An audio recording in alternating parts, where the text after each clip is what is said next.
سیلاب کی تباہکاریاں تو ملک میں واضح ہی ہیں اور جانی اور مالی نقصان کا کوئی حساب نہیں۔ سیلاب زدگان کی تعداد 2 کروڑ سے زیادہ بتائی جا رہی ہے، لیکن یہ بھی ایک قدرتی قانون سا ہے کہ جب کسی کو کہیں نقصان پہنچتا ہے تو کہیں نہ کہیں کسی کو فائدہ بھی ہوتا ہے، اور سیلاب کے بعد کچھ کو جائز اور کچھ کو ناجائز فائدہ ملا ہے۔ آج کی دوسری کہانی یہی ہے۔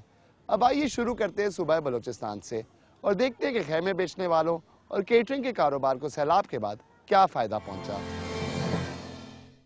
22 جولائی کو پورے ملک میں طوفانی بارشوں کے باعث آنے والے سیلاب کی تباہکاریاں اب بھی جاری ہیں۔ کروڑوں لوگ بے گھر، لاکھوں ایکڑ پر فصلیں تباہ اور امدادی کیمپوں میں وبائی امراض، خوراک کی کمی اور گندا پانی پینے سے لوگوں کی اموات کا سلسلہ جاری ہے۔ اب تک جو سب سے بڑا مسئلہ سامنے آیا ہے وہ خیموں کی کمی، خوراک کی قلت اور طبی سہولیات کا نہ ہونا ہے۔ کوئی نہیں تمبو ہے، نہیں کوئی کھانے کے لیے ہے۔ ہمارا ایک بچہ رضا کر کے گیا ہے، کل ہم اس کو دفن کر کے آئے، اور پریزیڈنٹ کو، پاکستان کو، صدر کو، وزیر اعظم کو ہم درخواست کرتے ہیں ہماری مدد کریں۔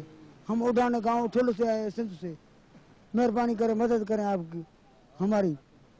جہاں اس بدترین سیلاب نے 2 کروڑ سے زائد لوگوں کو بے گھر اور اپنے ہی ملک میں مہاجرین کی زندگی گزارنے پہ مجبور کر دیا ہے، وہاں اسی سیلاب کے باعث خیمے فروخت کرنے والے نعیم احمد کی قسمت بدل گئی ہے۔ جو سال میں ایک خیمہ نہیں بیچ پاتا تھا، اب تک 500 سے زائد خیمے فروخت کر چکا ہے۔ سال میں ایک دانہ بھی نہیں بیچ سکتا تھا نا۔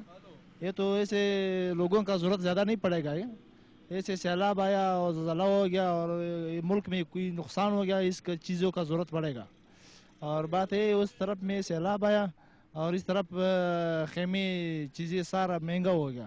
سیلاب سے متاثرہ افراد کو ریلیف کیمپوں میں 3 وقت کے کھانے کے لیے حکومت، NGOs اور مخیر افراد کی طرف سے پکی پکائی دیگیں اور راشن تقسیم کیا جاتا ہے۔ گزشتہ 8-10 دنوں سے جو ہے وہ 2 ٹائم کا کھانا بھی پرووائڈ کیا جا رہا ہے۔ اس کے علاوہ ہم لوگوں نے یہاں ہر ٹینٹ کے اندر شیٹیں بھی دی ہیں ڈالنے کے لیے نیچے، پھر بالٹیاں بھی دی ہیں، پراتیں بھی دی ہیں، ان کو پانی کے مٹکے بھی دیے ہیں۔ آج ہم لوگ ان کو راشن پیکج شروع کر رہے ہیں جن لوگوں کے پاس یہاں پہ ٹینٹس نہیں تھے، آج ہم ان کو ٹینٹس بھی دے رہے ہیں۔ رمضان المبارک میں پکوان پکانے والوں کا کاروبار ٹھپ ہو جاتا ہے اور اس سے وابستہ لوگوں کو بے روزگاری کا سامنا کرنا پڑتا ہے۔ استاد امجد جہاں سیلاب کے باعث لوگوں کے بے گھر ہونے اور تباہی پہ افسردہ ہے، وہاں رمضان المبارک میں کام جاری رہنے کے باعث اپنے گھر کا چولہا جلنے پر بے حد خوش ہے۔ ہمارا کام پہلے تو صحیح نہیں ہوتا تھا، فارغ رہتے تھے تقریباً۔ یہ اس دفعہ جو سیلاب زدگان کی وجہ سے یہ ہمارے بھائی جو بیچارے بے گھر ہو گئے، یہ یہاں بلوچستان میں دیگر علاقوں میں آ گئے، سکولوں میں، کیمپوں میں، تو اس دفعہ یہ ہوا کہ ان کو اکثر لوگ کھانا پکا کے بیچتے تھے، تو ہماری مدد مطلب کہ ہم ہی پکا کے بیچتے تھے لوگوں کو جو ہمیں بتاتے تھے، اور اس دفعہ تقریباً ہمارا کام بہتر رہا پہلے کی بنسبت۔ ملکی تاریخ کے بدترین سیلاب نے جہاں اس ملک کے کروڑوں عوام کو بے گھر، اربوں کی املاک اور فصلیں تباہ ہو گئی ہیں، وہیں کچھ لوگوں کے کاروبار کو 4 چاند لگ گئے ہیں، لیکن انہیں سیلاب متاثرین کی مجبوریاں سے فائدہ اٹھاتے ہوئے ناجائز منافع خوری سے پرہیز کرنا چاہیے۔ خلیل احمد، ڈان نیوز، کوئٹہ۔